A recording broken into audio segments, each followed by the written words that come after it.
Welcome to the Parenting with Heart Space podcast, Conversations on the Couch with Katie and Julie. Katie Hart and Julie Dawson are parent educators. Their passion about parenting shines through on the 6-episode podcast that covers topics from play to managing challenging behaviours. Settle in and step into each episode where the heart of parenting begins. Welcome to episode 3, Managing Challenging Behaviours. So what causes challenging behaviours in our children? I think there's a myriad of things, aren't there really? One is that when children are wanting to make a connection with us, wanting attention, right, and they're not getting it for whatever reason. Another one is when children don't get what they want. When they want it. It's a natural thing to do, isn't it? it? It absolutely is. Yeah. I mean, I think the supermarket is most parents' absolute best friend, yes. best place to go. Yes, because there are so many things out there that children see and want, and they can't have. I think those are the two main things. Is there anything else you can think of if the child is having I think maybe pushing boundaries, just to, and that can give children a sense of, I guess, safety if the boundary is held by the parent, so they know how far they can push. Yes. And that, I think, is a natural part of development and growing as a child is how far can I push my parent before they're going to maybe get frustrated or angry. But it is a form, that in itself is a form of attention. If we get grumpy with our kids when they're playing up, they're pretty much getting their needs met because they're getting attention, even though it's negative, which I've always found that quite interesting, because you would think that obviously positive attention is much more healthy and wanted, but if we can get that understanding that by reacting or responding in a way that's grumpy, it's still giving our children attention, and that's really what they're seeking. So I think sort of finding out where the boundaries are and seeking attention. But it's natural to, if you don't get what you want, you're gonna not feel good about that. You're gonna play up. So have you got any thoughts around what we can do as parents to sort of manage those challenging behaviours? Are you talking about tantrums in particular? Yeah, let's talk about tantrums. I think many tantrums can be ignored. Right. This is where things get really hard for parents, because when a child has a tantrum, whether they're screaming, yelling, throwing themselves on the floor, saying that they hate us, that's a good one, isn't it? I hate you, that really gets to our heartstrings. That sort of behaviour can be ignored. Right. And children... How do we ignore that, though? Oh, yes, it's really, really hard. I think when we are ignoring a child, we need to pull away all of our attention. So what does that look like? We're not going to look at them. We're going to turn away from them. We're not going to speak. We're going to try and keep a neutral tone of face, because I know some parents have said, look, it just looks so funny, I laugh. And so, and you can understand that.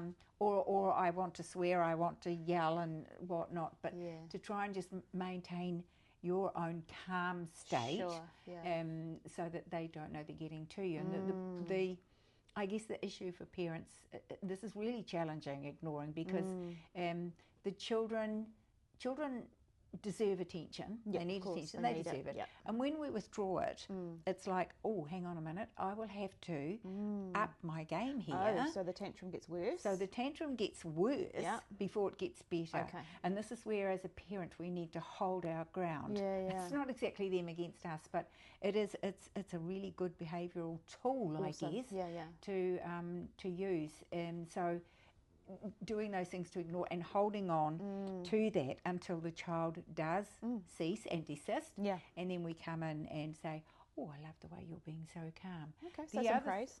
Absolutely. And I think while we're ignoring, it's a good time then to do that self-talk and the calming stuff for ourselves. So you can get through this. It's not personal. She doesn't mean it when she says that. This will last. This too will end. Yes, this won't last. This won't last. Pardon me. This will end. I've got the stamina for 10 minutes of this, so I'm just going to distract myself. Now, what can I do? And so that constant self-talk in there will help you get through it. But it does eventually, it is successful. Children learn that but the behaviour, that challenging behaviour, has no payoff. Oh, right. It's a really great technique that you've brought up, because I think for me, I naturally want to give that tantrum attention. I want it to stop. So I'm going to be saying things like, stop that now, you're misbehaving, and like giving, rather than ignoring is not like a natural thing that I would think to do, but it sounds like it's really effective and a powerful tool if it's if you follow through with it. And eventually, as you say, recognizing that the tantrum will get worse before it gets better, but that it will end, because you're right, there's no payoff. That the attention's, they're not getting anything out of it. That's great. Something that I'm thinking about, because you've mentioned, the self-talk and keeping yourself calm, I think it's really a really helpful thing to understand what the stress response is. So is it okay if I maybe sort of talk about that a little bit? So back when we sort of first started to evolve as humans, the first part of our brain to evolve was the back or bottom part of the brain stem, and then there's the midbrain, which is the amygdala. That's where the emotions are, and that's all unconscious and automatic. And then we have the frontal cortex, the thinking part, which sets us apart from the rest of the animal kingdom. Speaking of animals, and so what can happen is, what does happen is that part of the brain, it's our survival part of the brain, and so it's actually scanning, like our brains right now is scanning our environment unconsciously, automatically detecting threat or perceived threat. And so when our children are tantruming, they're in that part of the brain, actually they're in that bottom part, middle brain, emotional brain, so you can't logic a child out of a tantrum. And if you can keep yourself calm, so you're not triggered into that part of the brain, you can keep your frontal cortex thinking part switched on, so that you can manage rationally and stay calm and follow through with the ignoring behaviour. And the reason I think that's important to understand that is because if we can implement strategies such as the deep relaxation breathing, like breathing in through your nose, holding, and then out through your nose, nice calming, it just calms that the stress response down, so that our nervous systems are calm, like the rest and digest, not the escalated part where we're feeling really stressed.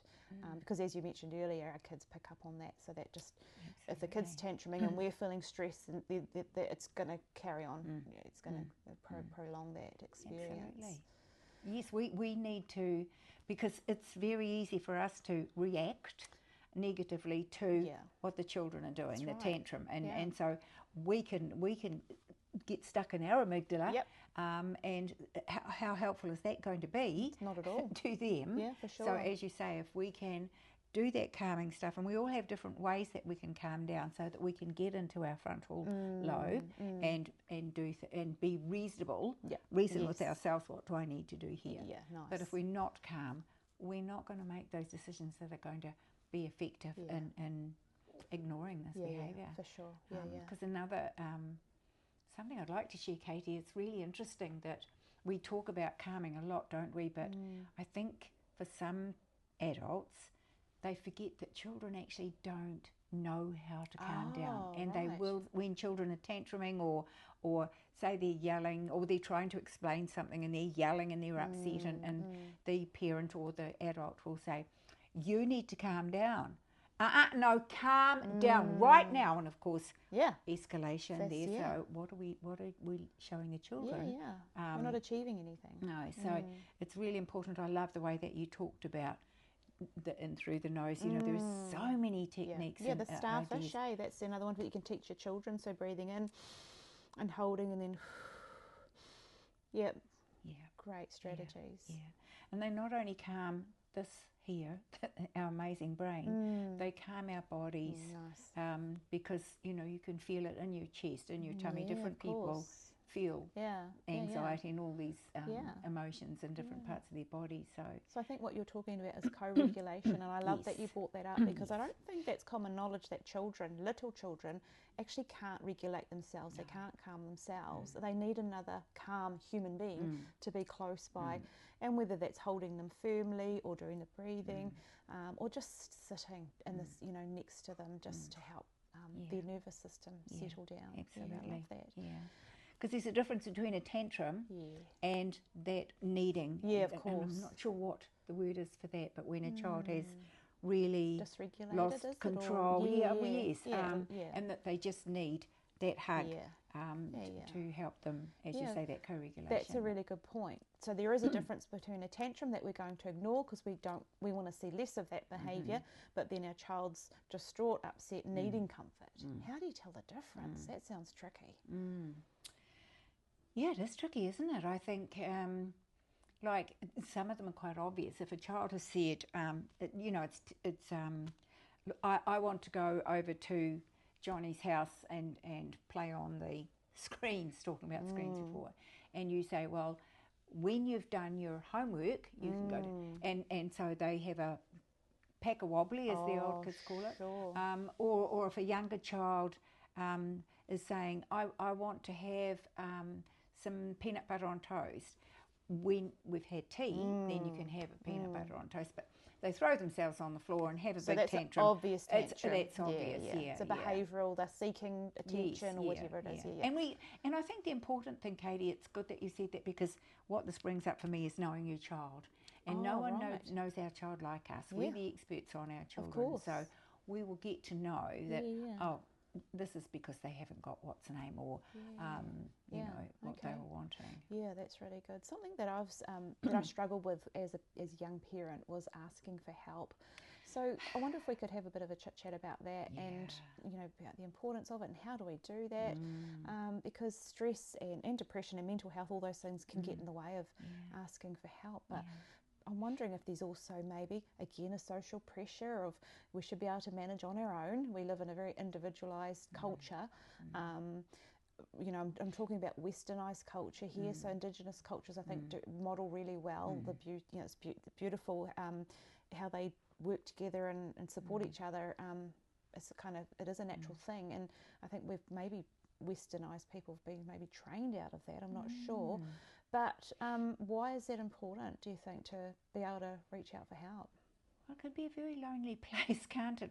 Especially if your child is employing these strategies to get what they want, etc. And I think sometimes there is that social pressure. Had quite a few parents share, especially the supermarket. I'm going to talk about that again, because in the supermarket, the child sees something and then they want it, so they start to scream and yell, and all the parent feels is a million pairs of eyes looking at them, and the judgment, preconceived sometimes, and sometimes real, that goes with that. So sometimes parents have difficulty asking for help because, oh gosh, then they're going to know that I'm struggling and I'm not a good parent, and all that flood of negative self-talk comes back in again. But I think before, when we were talking about the supports, finding that one person that you can say, listen, I'm trying to do that ignoring that Katie and Julie were talking about, and it's just not working. Sure. I need some help. I'm losing the plot. Yeah. So having one particular person, or there are different groups out there that you can join, and it doesn't have to be a group around how to parent or how to cope with tantrums. It could be a book club and like-minded people, because when you're at a book club or another club, you do start talking about other things. Of course. Sporting club. Yeah. A parent might say, I'm so glad I'm here because I just want to get away from my kids because finding some like-minded people. It doesn't have to be a self-help group. Do you know what I'm saying? Do you know Something that we haven't sort of talked about this in terms of this podcast, but I think it's probably a really important topic, and we'll just touch on it briefly. But we may do another podcast in the future, who knows, but around safety. And there are some people, particularly women, who are in unsafe relationships, trying to raise children, and reaching out for help can be extra, not just hard, but actually risky. It can be dangerous to do that. So thinking about having a safety plan, please know that you can ring 111, if you are in imminent danger, ring the police. There are organisations in your community, maybe look them up and get some numbers and reach out to social services. It's absolutely okay, because there's a ton of amazing professionals out there that can also offer those kinds of support and help. Is there anything you want to kind of add on to that? No, I just applaud you for bringing that up, because that's what those agencies are there for, to help. And so, and there's no shame in reaching out. Oh gosh, no, because you're preventing potentially some pretty ugly things to continue. Yeah, for so, sure. And you're providing that self-care for not just yourself but for your children. For your children, and the safety around that. Well, I think we've probably covered this topic enough, unless there's anything else you want to add. No, but I think it would be nice to go and have a green tea, because we can look after ourselves. A bit of self-care there. Let's do that. Okay, great chat. We'll see you in the next episode. Great. Thanks.